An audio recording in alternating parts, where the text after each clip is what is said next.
یہ ہے جہاں نیوز۔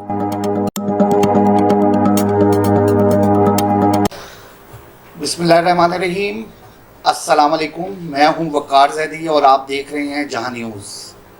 ہمارے یہاں جیسے ہی عید قربان نزدیک آتی ہے، اسی طرح دیگر معاملات کے ساتھ ساتھ ایک اہم ایشو ضرور کھڑا ہوتا ہے جس کو ہم کانگو وائرس کے نام سے جانتے ہیں۔ قربانی کے جانوروں کی خرید و فروخت اور شہروں میں اس کی آمد و رفت کے باعث یہ خطرات کچھ زیادہ بڑھ جاتے ہیں۔ اسی سلسلے میں ہم آج آئے ہیں directorate of life stock Rawalpindi division میں۔ یہاں میرے ساتھ ڈائریکٹر صاحبہ ہیں ڈاکٹر نوید سحر زیدی، اور ان سے ہم جاننا چاہیں گے کہ یہ کانگو وائرس کیا ہے، اس کے کیا اسباب ہیں، یہ کیوں ایک دم سے عید قربان کے قریب ہی ایک دم سے شور اٹھتا ہے پورے ملک میں، اور واقعی عوام خوفزدہ بھی ہوتی ہے۔ تو سب سے پہلے میں چاہوں گا کہ ڈاکٹر صاحبہ اپنا تعارف کروائیں۔ السلام علیکم ڈاکٹر صاحبہ۔ جی وعلیکم السلام۔ کیسی ہیں آپ؟ ٹھیک ہیں، خیریت سے ہیں؟ پہلے تو مجھے آپ تعارف کروائیں، اپنے بارے میں بتائیں ہمارے ناظرین کو کہ آپ اس محکمے میں کب سے ہیں، کن کن پوسٹوں پہ آپ فرائض سر انجام دیتی رہی ہیں، اور آج آپ کے پاس یہ سب سے اہم سیٹ جو ڈائریکٹر کی ہے راولپنڈی ڈویژن، یہ آپ کے پاس آئی ہے۔ تو اپنا تعارف ذرا کروائیے گا۔ بسم اللہ الرحمن الرحیم۔ آپ نے وقار مجھے ماضی یاد دلا دیا ہے۔ جی۔ لائف اسٹاک ڈپارٹمنٹ میں نے جوائن کیا 1990 میں، اور اس کے بعد مختلف پوزیشنز پہ رہے، as V O, S V O, A D headquarter, A D L Sargodha میں تقریباً 5 سال رہی ہوں۔ اس کے بعد A D L Rawalpindi district head as a Rawalpindi میں نے 3-3.5 سال، اور اب director livestock Rawalpindi division. یہ 1 جنوری کو میں نے یہاں چارج لیا، اور الحمدللہ اس کا کنٹینیو کریں۔ دوسرا جو آپ کا سوال تھا، کانگو کیا ہے؟ کانگو بیسیکلی کریمین ہیمریجک فیور ہے، کریمین کانگو ہیمریجک فیور، جس کو ہم آسان زبان میں کانگو کہتے ہیں۔ یہ ایک ٹک سے پیدا ہونے والی بیماری ہے۔ ٹکس کو آپ کو پتہ ہے کہ ہم کامن لفظ جو یوز کرتے ہیں وہ ہے چچڑ، ٹھیک ہے، اور چچڑ سے ہی آپ اندازہ لگا لیں کہ یہ واقعی چچڑ ہے۔ یہ بہت زیادہ ریزسٹنٹ ٹک ہے، جس کو آپ سپرے کرتے ہیں تو وہ ختم ہو جاتے ہیں، لیکن کیونکہ یہ زمین میں رہتے ہیں، آپ کے جو باڑے ہیں ان کے جہاں بھی کہیں دراڑ ہوتی ہے، کہیں چھوٹا سا ٹوٹا ہوا پیس ہوتا ہے، یہ ان میں چھپ جاتے ہیں، زمین میں چھپ جاتے ہیں۔ اور رات کو، کیونکہ یہ رات میں نکلنے والے کیڑے ہیں، تو ہمیں زیادہ تر پتہ نہیں چلتا کہ یہ کس وقت جانور پہ آتے ہیں، یہ رات میں آتے ہیں۔ حفاظتی اقدامات اس کے یہ ہوتے ہیں کہ ہم جانور کو روٹین میں چیک کریں، اپنے باڑوں کی صفائی پہ زیادہ فوکس کریں، کیونکہ اینیملز پورا سال ہمارے پاس ہوتے ہیں۔ صفائی ستھرائی جتنی ہم رکھیں گے، یہ اتنے ہی جانوروں سے دور رہیں گے۔ ہم ان کے لیے اسپرے بھی کرتے ہیں، ایکٹیسائڈل اسپریز ہوتے ہیں، اور جیسے آپ کو پتہ ہے کہ آپ کا سوال تھا کہ عید کے دنوں میں یا قربانی کے دنوں میں ہی یہ زیادہ کیسز کیوں رپورٹ ہوتے ہیں، تو وقار اس کی سب سے بڑی ریزن یہ ہے کہ عید کے دنوں میں جانوروں کی موومنٹ بہت زیادہ ہوتی ہے، اور اس میں یہ ہوتا ہے، ویسے تو جو فارمر ہیں وہ خود بھی جانتے ہیں کہ قربانی کے جانوروں کو صاف ستھرا رکھنا ہوتا ہے، کیونکہ کوئی بھی انسان ایسا جانور خریدنا پسند نہیں کرتا جس پہ کوئی ٹکس موجود ہو یا وہ کوئی بیمار ہو، لیکن ہر طرف سے پورے ملک سے موومنٹ ہو رہی ہوتی ہے۔ آپ کو پتہ ہے بڑے شہروں کی طرف زیادہ لوگوں کا رجحان ہوتا ہے کہ یہاں زیادہ خریداری اچھی ہوتی ہے، تو اس کی وجہ سے اس قسم کے کیسز جو ہے نا وہ رونما ہو جاتے ہیں۔ ٹکس کو کنٹرول کرنے کے لیے محکمہ لائف اسٹاک اپنی پوری کوشش کر رہا ہے۔ ہماری 9 چیک پوسٹیں اس وقت ایکٹیو ہیں، جس پہ 3 شفٹوں پہ لوگ کام کر رہے ہیں۔ اس میں سے 4 اٹک میں ہیں، 4 ہی راولپنڈی ڈسٹرکٹ میں ہیں، اور 1 جو ہے ہماری جہلم میں ہے۔ ہر گزرنے والی گاڑی پہ اینیمل کو چیک کر کے اسپرے کیا جاتا ہے تاکہ یہ جانور ٹکس سے محفوظ ہو جائیں۔ ٹکس کے متعلق ایک بہت امپورٹنٹ چیز جو میں آپ کو بتاؤں گی، جیسے ہم کہتے ہیں نا کہ حفاظت یا احتیاط علاج سے بہتر ہوتی ہے۔ تھوڑی سی احتیاط میں اپنے تمام سننے والوں کو کہوں گی کہ عید پہ تھوڑی سی احتیاط ضرور کریں۔ جب آپ منڈی میں جاتے ہیں تو آپ لائٹ کلر کے کپڑے پہنیں، گلوز کا استعمال ضرور کر لیں، ٹھیک ہے، اور اگر بہتر ہوتا ہے کہ ہم کوئی باڈی ریپیلنٹ انسیکٹ ریپیلنٹ لگا لیں، جیسے ہمارا ماسپل ہوتا ہے، اس سے یہ ہوتا ہے کہ یہ ٹکس یا اور بھی دوسرے جو انسیکٹس اس ایریا میں موجود ہیں وہ آپ کی طرف نہیں آئیں گے. جانوروں میں ٹکس کا سب سے بہتر جو طریقہ وہ یہی ہے کہ ہم ان کو اسپرے کر کے ریموو کریں, یا اگر آپ نے ان کو ریموو کرنا ہے تو کبھی بھی ہاتھ سے, ننگے ہاتھ سے خاص طور سے کبھی بھی اس کو ریموو نہ کریں. اور ٹکس کو کبھی بھی جو ہے نا آپ نے کرش نہیں کرنا. اگر ٹک کوئی آپ کو مل گیا ہے تو اس کو آپ نے کبھی بھی دبا کے نہیں مارنا, کیونکہ اس کی جو سیکریشنز ہیں ان سے بھی یہ بیماری پھیل سکتی ہے. یہ چھوٹی چھوٹی احتیاطیں ہیں جن کو اڈاپٹ کر کے ہم اس بیماری سے بچ سکتے ہیں. اچھا میڈم, میں یہ چاہوں گا کہ آپ اس کے ساتھ ساتھ ہمیں یہ بھی بتائیں کہ کیا یہ بیماری چھوت کی طرح ہے, یعنی کہ ایک فرد سے دوسرے فرد کو لگتی ہے, منتقل ہو جاتی ہے, اور دوسری اس میں یہ بھی آپ نے بتانا ہے کہ جب یہ چیچڑ جانوروں کے کھال میں ہوتے ہیں, ان کے جسم میں موجود ہوتے ہیں, تو کیا ان کو بھی اسی طرح نقصان پہنچاتے ہیں جس طرح ہم انسانوں کو پہنچاتے ہیں؟ بہت ہی اچھا کوشچن ہے آپ کا. کچھ بیماریاں ایسی ہوتی ہیں جن کو ہم کہتے ہیں زینوٹک ڈیزیزز ہیں, مطلب وہ جانور سے انسان کو لگتی ہیں. ٹھیک ہے, جانور اس میں صرف ہوسٹ ہوتا ہے یا کیریئر ہوتا ہے, جانور پہ اتنا زیادہ اثر نہیں آتا. کانگو میں بھی یہی ایشو ہے کہ جس جانور میں یہ ٹک موجود ہوتی ہے اس پہ اتنا زیادہ افیکٹ نہیں آتا. بے شک وہ کمزور ہو رہا ہوتا ہے, باقی اس میں ویکنس آتی ہے, لیکن ایز سچ اس میں بیماری کا کوئی سائن سمٹمز نہیں آتے. یہ انسانوں میں ٹرانسفریبل ہوتا ہے اور انسانوں میں ہی اس کا زیادہ افیکٹ آتا ہے یا بیماری اپیئر ہوتی ہے. دوسری بات یہ کہ یہ انسان سے انسان کو لگ سکتی ہے, اس کے لیے بہت زیادہ احتیاط کرنی چاہیے کہ ہم جو محکمہ ہیلتھ بھی اور باقی بھی جو ہے نا ٹائم ٹو ٹائم ایڈوائز کرتے ہیں, ان پروٹوکولز کو ہم اچھی طرح سے فالو کریں. اچھا میڈم, اس کا علاج کیا ہے جانوروں کے لیے بھی اور انسانوں کے لیے بھی؟ چلیں جانوروں میں تو ہم یہ اس کی کھال سے نکال دیں, اور آپ نے جس طرح بتایا کہ اس کو اسپرے کے ذریعے مارا جائے, ان کے لیے بھی احتیاطی تدابیر کیا ہونی چاہیے, علاج کیا ہونا چاہیے, اور انسانوں کے لیے کیا علاج ہے؟ کیا وہ بس صرف ہاسپٹلائز ہی ہو کے اس کا علاج ممکن ہے؟ یہ تھوڑا سا بتائیے گا. ایسا وقار کہ جانوروں میں جیسے میں نے آپ کو بتایا نا کہ اس کے کوئی یہ بیماری کاز ایسے نہیں کرتے, کمزوری ہوتی ہے. اور سب سے پہلے کہ جب بھی آپ کو ٹکس جانور پہ نظر آتے ہیں نا تو کوشش کریں کہ ان کو ختم کیا جائے, وہ ان کی پروڈکشن میں کمی کا باعث بنتے ہیں.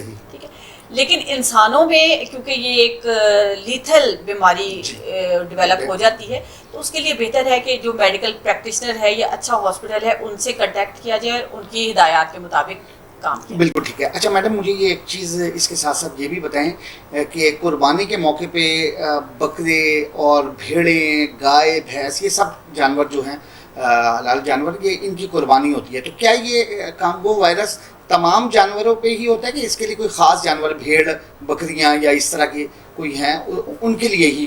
نہیں, یہ تمام کھروں والے جانور جو ہے نا ان پہ یہ رہ سکتا ہے. اچھا, ٹکس جو ہے نا ان کی بہت ساری ورائٹی ہے یا اسپیشیز ہیں, اور یہ مختلف ہوسٹ ہوتے ہیں, ان کے مختلف جانوروں پہ یہ رہتے ہیں. ٹھیک ہے, جیسے بعض دفعہ آپ نے دیکھا ہوگا کچھ ہمارے جو پیٹ ہیں ان پہ بھی ٹکس آتے ہیں, لیکن وہ اور طرح کی ٹائپ ہے, تو ڈفرینٹ ٹائپس ہیں. لیکن یہ جس ٹک کی ہم بات کر رہے ہیں جس سے کانگو پھیلتا ہے وہ زیادہ تر میملز پہ ہوتی ہے. بالکل ٹھیک ہے. اچھا, اس کی علامات کیا ہیں؟ مثلاً کہ اگر کوئی افیکٹی ہے اس کا, اس کو کیسے پتہ چلے گا کہ یہ وہی ہے؟ اکثر گاؤں میں بالخصوص دیہی علاقوں میں ہم نے یہ دیکھا ہے کہ کسی کو بخار ہو جائے, کسی کو کوئی اور نزلہ زکام, کوئی بھی ایسی بیماری ہو تو وہ اس کو روایتی وہی وائرل ڈیزیز یعنی کہ وقتی کہہ دے گا, موسم گرما کی شدت کہہ دے گا.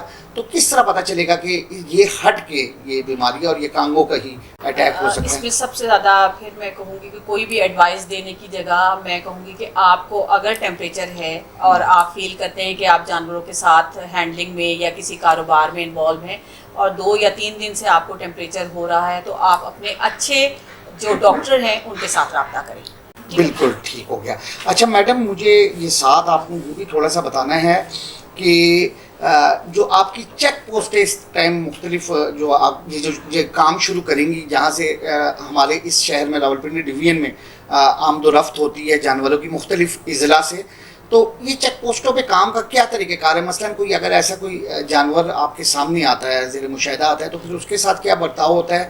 اور یا جب بڑی بڑی گاڑیوں میں یہ جانور بھر کے آتے ہیں تو کیا ممکن ہوتا ہے کہ کم ٹائم میں ان کو ساروں کو چیک کیا جا سکے, یا آپ کی ٹیم کیا کرتی ہے ایسے موقعوں پہ؟ جی ایسا ہے وقار کہ ہم کوشش کرتے ہیں کہ تمام اینیملز کو اسپرے کر دیا جائے، ٹھیک ہے. اسپرے سے یہ خود بخود مر جاتے ہیں، اس طرح سے جس طرح سے ہم کہتے ہیں کہ بہت زیادہ ہوتے ہیں تو وہ مر جاتے ہیں اینیملز. لیکن یوزلی اس طرح سے ہوتا ہے کہ جب یہ منڈی پہ انٹر ہو رہے ہوتے ہیں تو وہاں بھی ان کو دوبارہ سے چیک کیا جاتا ہے.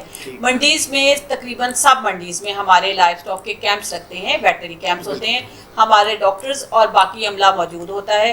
تو وہ روٹین کے اس میں بھی ان اینیملز کو چیک بھی کرتے رہتے ہیں، اور اس قسم کا کوئی کیس اگر ان کی آبزرویشن میں آتا ہے تو اس کو ہم آئسولیٹ کر دیتے ہیں، ایک سائڈ پہ کروا دیتے ہیں تاکہ باقی اینیمل سے انفیکٹ نہ ہو. ٹھیک ہے. اچھا میڈم، ابھی تک یعنی کہ اس رواں برس عید اضحیٰ بھی بالکل ہی قریبی ہے اور جانوروں کی قربانی کے لیے خرید و فروخت کا سلسلہ بھی بہت تیز ہے. تو ابھی تک ہم نے بھی سنا، آپ کے بھی نالج میں آپ بھی تحقیقات کر رہے ہیں، کتنے افیکٹی آپ سمجھتے ہیں اس ٹائم راولپنڈی ڈویژن میں موجود ہیں، اور اموات اگر ہوئی ہے تو اس کی کیا ریشو ہے، یہ بھی آپ نے بتانا. سرکار ابھی تک ہمارے پاس 2 کیس جو ہے NIH نے جو ہمیں کنفرم کیے ہیں وہ 2 کیسز ہیں، اور دونوں ڈسٹرکٹ اٹک کے ہیں. ایک تحصیل جنڈ ہے اور ایک تحصیل ہزروں سے ہے. دونوں بدقسمتی سے دونوں کی ڈیتھ ہو گئی ہے. باقی الحمدللہ سچویشن کنٹرول میں ہے. اب پورے ڈسٹرکٹ میں جو ہے نا ڈور ٹو ڈور جا کے اسپرے کر رہی ہیں لائف اسٹاک کی ٹیمیں، اور ڈسٹرکٹ ایڈمنسٹریشن، لائف اسٹاک کے ہمارے director general, secretary life stock, تمام لوگ آن بورڈ ہیں اس میں. اور محکمہ نے ہمیں بہت زیادہ فیسیلیٹیٹ بھی کیا ہے کہ دوائی ہمیں بہت زیادہ پہنچائی ہے، کیونکہ ڈسٹرکٹ میں ڈور ٹو ڈور تقریباً 8 لاکھ کی 8.5 لاکھ کی پاپولیشن ہے اینیملز کی. اس کے ساتھ ساتھ ہم ان کے باڑوں کو، مطلب جہاں وہ جانور رکھے جاتے ہیں ان کو بھی اسپرے کر رہے ہیں. لیکن اس میں پھر میری ایک دفعہ ریکویسٹ ہے اپنے تمام سننے والوں سے کہ جن کے گھروں میں بھی، کیونکہ ہمارے ہاں زیادہ تر ایسے ہی ہوتا ہے کہ جانور گھر کے بالکل ساتھ ہی رکھے جاتے ہیں، تھوڑی سی احتیاط آپ بھی کر لیں. اس پہ یہی ہے کہ جب بھی جانوروں کو ہاتھ لگائیں واپس آ کے آپ اپنے ہاتھ صاف کر لیں، اچھی طرح سے دھو لیں.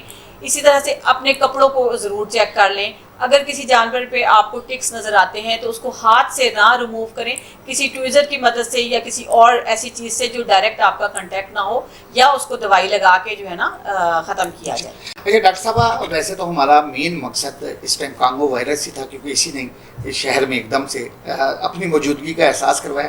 لیکن میں چاہوں گا کہ رہے ہاتھوں آپ سے مزید مفید معلومات بھی لیں، کیونکہ ہمارے ناظرین لازمی سی بات ہے جو آپ بتائیں گی اس کو زیادہ اہمیت دیں گے. یہ بتائیں کہ اس ٹائم قربانی کے جانوروں کی فروخت کا سلسلہ جاری ہے، تو بحیثیت خریدار جو عوام اس اہم فرض سے سبکدوش ہونا چاہتی ہے، وہ کس قسم کے جانوروں کو چناؤ کرے؟ کیا صرف ایک کانگو وائرس ہی جانوروں کی بیماری ہے، یا اس کے علاوہ بھی کوئی ایسی بیماری ہیں جس کو ہم اگنور کر دیتے ہیں؟ یہ اس پہ بتائیے گا آپ. وقار، بہت ہی آپ نے ٹائملی کوشچن کیا ہے، کیونکہ ابھی منڈیز اسٹیبلش ہونے لگی ہیں اور خریداری بھی آنے والے وقت میں شروع ہوگی. دیکھیں، جیسے ہم اپنے اوپر دیکھتے ہیں کہ ایک صحت مند انسان آپ کو دیکھنے سے ہی نظر آ جاتا ہے کہ وہ ہیلدی ہے، ایکٹیو ہے. اسی طرح سے جانوروں میں بھی ہوتا ہے کہ جانور اگر آپ کو سست لگ رہا ہے یا اس میں کوئی اور ایشو نظر آتا ہے تو وہ تھوڑا سا پرابلمیٹک ہوتا ہے. ہیلدی جانور کا آپ جو ہے نا سلیکشن کریں، اور وہ ایکٹیو ہوگا، کھاتا پیتا ہوگا، آپ کو رسپونڈ کرے گا. یہی ایک صحت مند جانور کی نشانیاں ہوتی ہیں. ٹھیک ہے. اچھا، اس میں کچھ بعض جانوروں میں یہ کچھ منہ کھر اور اسی طرح کی 1-2 اور بھی ہم نے بیماریاں سنی ہیں جو عموماً آ جاتی. کیا اس موسم میں بھی وہ ہے اور ان کی موجودگی ہے؟ تو اس کا ذرا بتا دیجیے. دیکھیں، جہاں تک منہ کھر کا تعلق ہے نا، منہ کھر وہ بھی ایک وائرل ڈیزیز ہے، انسانوں کو نہیں لگتی. جانور کی پروڈکشن بہت زیادہ ڈراپ کر دیتی ہے، اور اس کی باقاعدہ ویکسینیشن کی جاتی ہے. ایکچولی عید پہ، جیسے میں نے پہلے آپ کو بتایا کہ عید الاضحیٰ پہ جانوروں کی موومنٹ بہت زیادہ ہوتی ہے، اور ہو سکتا ہے کسی ایسے ایریا سے جہاں جانوروں کو ویکسین نہ لگی ہو وہ اینیمل آ جاتے ہیں، تو ان میں کبھی کبھار یہ پرابلم آ جاتی ہے. لیکن الحمدللہ پورے ڈویژن میں اس قسم کا ابھی کوئی ایسا کوئی کیس نہیں ہے. بالکل ٹھیک ہے. اچھا میڈم، مجھے ایک چیز اور بتا دیں کہ ایک تو آپ نے بہت اچھی نشاندہی کی کہ سست جانور نہ ہو اور صحت مند ہو، اصل چیز صحتی سب چیزیں ہیں. اس کے ساتھ یہ بتائیں کہ اگر کسی جانور پہ کوئی خاص قسم کا کوئی علامات محسوس ہوتی ہے خریدار کو، دیکھنے والے کو، وہ کس قسم کی ہونی چاہیے جس سے بے شک جانور بھی تھوڑا سا تندرستی لگ رہا ہو، یعنی کہ ہم جس کو کہتے ہیں آغاز ہے بیماری کا، تو کس قسم کی کوئی ایسی علامات ہو جس کو پھر چھوڑ دیا جائے خریداری, اس پہ ترک کر دی جائے, وہ بھی آپ تھوڑا سا اگر بتا دیں ناظرین کو. تو ایسے وقار کہ جب آپ جانور خریدنے جاتے ہیں اور آپ کو کوئی شک لگتا ہے کہ اس میں کوئی پرابلم ہو سکتا ہے, تو ویٹنری ڈاکٹرز اور اسٹاف ہر منڈی میں موجود ہوتے ہیں, ہمارا اسٹاف وہاں موجود ہوتا ہے, آپ ان سے رابطہ کر سکتے ہیں, وہ اس کو پراپر ڈائگنوز بھی کریں گے اور آپ کو اس کے متعلق انفارمیشن جو آپ کو ریکوائرڈ ہوگی وہ بھی پرووائڈ کر دیں گے. بالکل ٹھیک ہے. آپ سے اگر کہیں کسی فرد کا ویسے رابطہ نہیں ہوتا تو کیا آپ کا کوئی ٹول نمبر وغیرہ کوئی اس طرح کا ہے ادارے کا کہ وہ وہاں اپنی کمپلین درج کروائے اور فوراً اس کو مدد میسر آئے, تو وہ بھی ہمارے ناظرین کو بتا دیں. جی بالکل ایسے ہی ہے, ہمارے ٹول فری نمبرز اویلیبل ہیں. آپ نے ڈائریکٹریٹ کے باہر بھی دیکھا ہوگا, ہمارے ہر بینر پہ ہر اس پہ یہ نمبر اویلیبل ہوتا ہے, تو لوگ اس پہ ایکسیس بھی کر سکتے ہیں اور اس پہ کال بھی کر سکتے ہیں. آپ کے لیے میں اس کو دوبارہ سے بتا بھی دیتی ہوں, ہمارا ٹول فری نمبر ہے 080009211. جی ناظرین, آپ نے دیکھا ڈاکٹر نوید سحر زیدی مفصل انداز میں انہوں نے نہ صرف آپ کی اور میری رہنمائی کی ہے اس خریداری کے عمل میں, بلکہ ہمیں کئی قسم کی موذی جان لیوا بیماریوں سے بچاؤ کے طریقے بھی بتا دیے ہیں. اپنی آراء سے ہمیں آگاہ کرتے رہیے گا. شکریہ.